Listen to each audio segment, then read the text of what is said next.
महामारी से निजात पाने के लिए सरकार और जिला प्रशासन व स्वास्थ्य विभाग हर हाल में अलर्ट मोड पर है।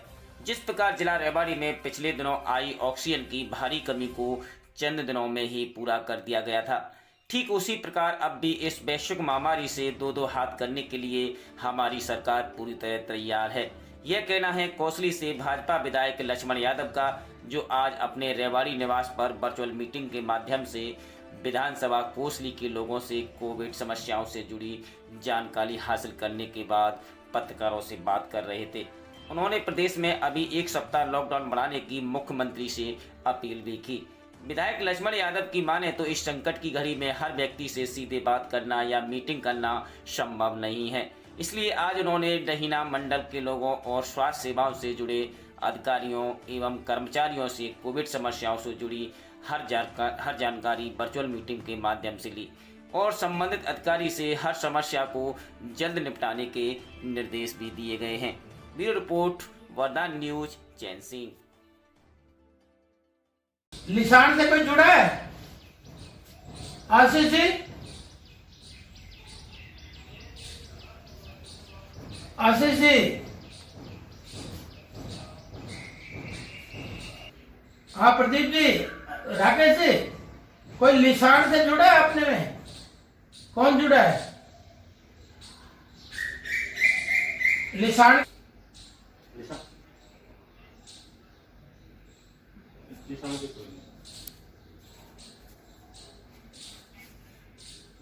दिनेश का नाम ले दो। कोई नहीं है। आपने वीसी के माध्यम से लोगों की समस्याएं सुनी, क्या मुख्य समस्याएं थी?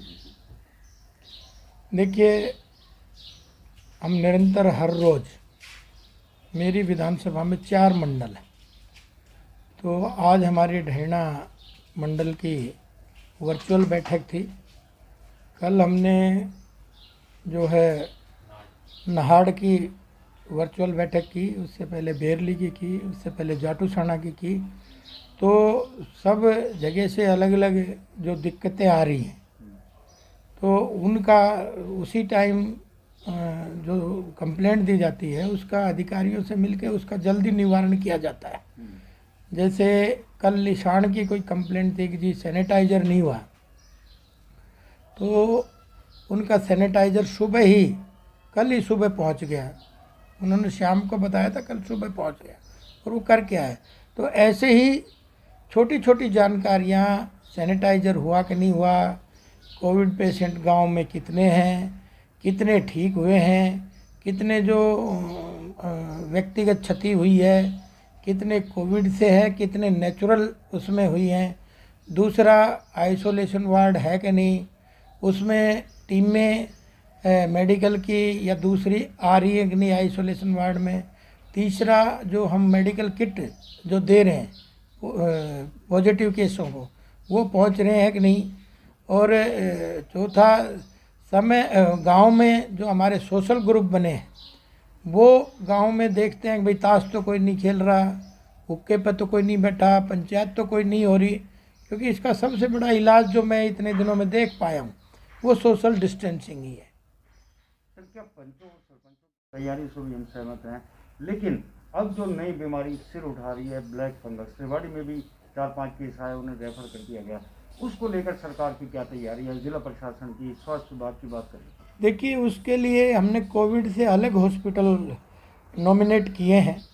और दूसरा, ये जो ब्लैक फंगस है, वाइट फंगस है, ये पुरानी बीमारियां हैं, ये कोई नई कोविड की वजह से नहीं आई।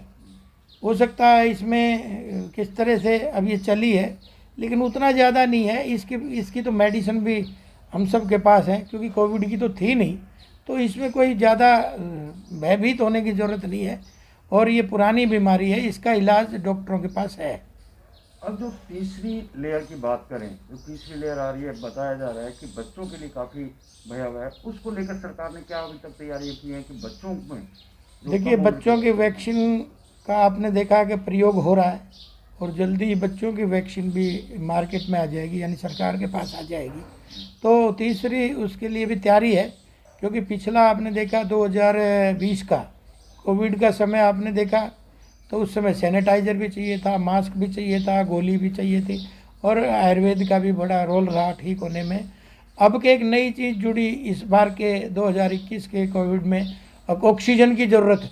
तो इस बार ऑक्सीजन की मारामारी ज़्यादा रही, वो सब चीज़ तो चली, ऑक्सीजन साथ में जुड़ी। अगली बार किस तरह का वेरिएंट आता है उस हिसाब से तैयारी है सरकार की। हमारा आखिरी और अहम सवाल आपसे कि काला बाजारी के कुछ रेवाड़ी में केस आए, उनके खिलाफ कार्रवाई भी हुई, जैसे कि अभी 3 मेडिकल स्टोर भी सील किए गए, अस्पतालों पे भी कार्रवाई की, लेकिन रेवाड़ी का एक अस्पताल नंदलाल हॉस्पिटल लगातार उसकी शिकायतें आ रही हैं, ख़त्म नहीं हो पा रही। 3 दिन में 10-10 लाख रुपए के बिल वहाँ पर वसूले गए। देखिए, उसमें तो आपने देखा प्रशासन ने छापा भी पड़ा और उसको कोविड हटाया भी गया। उस हॉस्पिटल में कोविड इलाज के लिए मान्यता भी ख़त्म की गई सरकार के द्वारा, और वो इंक्वायरी का एक पार्ट है, वो चल रही है। तो ऐसा नहीं है सरकार की नज़र नहीं है, लोगों की जब जब शिकायत आई है उसको निवारण करने का काम किया है। और रही काला बाजारी, जमाखोरी, तो इसके ऊपर भी बहुत बड़ा अंकुश लगा है। सब चीज़ों के रेट निर्धारित किए हैं, और चाहे हॉस्पिटल के हों, चाहे मेडिसिन के हों, चाहे सब्जियों के हों, चाहे दूसरे अन्य खाद्य पदार्थों के हों। और पिछले 5-6 दिन पहले एक मीटिंग हुई थी, उसमें कहा गया था कि भाई जो अभी भी आपने देखा कि कोविड ना वो रेमडेसिविर के इंजेक्शन नकली पकड़े गए थे, उनकी छापामारी हुई थी, वो भी लोग पकड़े गए हैं। और परसों ही आपने देखा कि 3 दुकानों पे, क्योंकि वो मीटिंग में ये निर्णय हुआ था अब कोई भी नकली दवाई बेचता पाया जाए तो उसके खिलाफ कानूनी कार्रवाई होगी, क्योंकि ये तो दवाई तो आदमी जीवन जीने के लिए लेता है, मरने के लिए थोड़ी लेता है। तो इसलिए आज प्रशासन उसमें बड़ी सख्ती से उसमें हम कामयाब हो रहे हैं सख्ती करने में, और आगे भी इसका ध्यान रखेंगे। लॉकडाउन खत्म होने जा रहा है, फिर अगला सप्ताह शुरू हो रहा है, क्या इस लॉकडाउन को फिर बढ़ाया जाएगा प्रदेश में, ज़िले में? देखिए, ये टाइम टू टाइम फैसले लेने पड़ते हैं। जो रोज़ की सिचुएशन, कोविड कोई कभी बढ़ रहा है तो कभी घट रहा है। आज इसमें कोई दो राय नहीं कि भाई हमने कोविड पे काबू पाया है, लेकिन हम ये कह दें 100% पा लिया, ऐसा नहीं है। तो उसकी चिंता हमारा प्रदेश के मुखिया कर रहे हैं, और वो एट ए टाइम ही निर्णय लेंगे कि भाई कोविड बढ़ाया जाए कि नहीं, क्योंकि उनको तो पूरे हरियाणा की खबरें आती हैं, ऐसे ही केंद्र के पास भी पूरे देश की खबरें आती हैं।